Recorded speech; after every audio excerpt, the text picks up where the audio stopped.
ഇതിപ്പോൾ ദുൽഹജ്ജ് മാസം കൂടി ആയതുകൊണ്ട് ഗദീർ കുമ്മിൻ്റെ ഒരു സമയം കൂടി ആയതുകൊണ്ട് ഉമർ അള്ളാഹുവിനെ പറ്റി റസൂലുള്ള പറഞ്ഞിട്ടുണ്ട്, എനിക്ക് ശേഷം ഒരു പ്രവാചകൻ വരുമായിരുന്നെങ്കിൽ അത് ഉമർ അള്ളാഹു ആകുമായിരുന്നു. ഇപ്പം അബൂബക്കർ സിദ്ദീഖ് റളിയല്ലാഹുവിനെ പറ്റി പറഞ്ഞിട്ടുണ്ട്, ഇപ്പം ലോകത്തുള്ള എല്ലാ മനുഷ്യരുടെ ഈമാൻ ഒരു തുലാസിലും അബൂബക്കർ സിദ്ദീഖ് റളിയല്ലാഹുവിൻ്റെ തുലാസ് ഒരു സ്ഥലത്തും വെച്ചാൽ അബൂബക്കർ സിദ്ദീഖ് റളിയല്ലാഹുവിൻ്റെ തുലാസാവും തൂങ്ങി നിൽക്കുക എന്നുള്ളത്.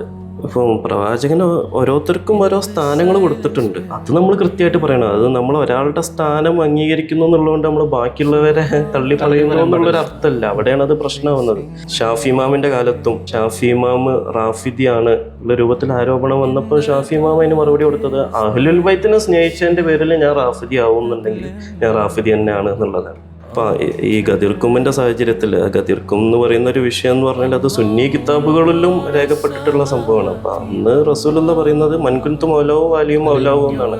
ഞാൻ ആർക്കൊക്കെ മൗലയാണോ അവർക്ക് അലിയും മൗലയാണ് എന്നുള്ളതാണ്.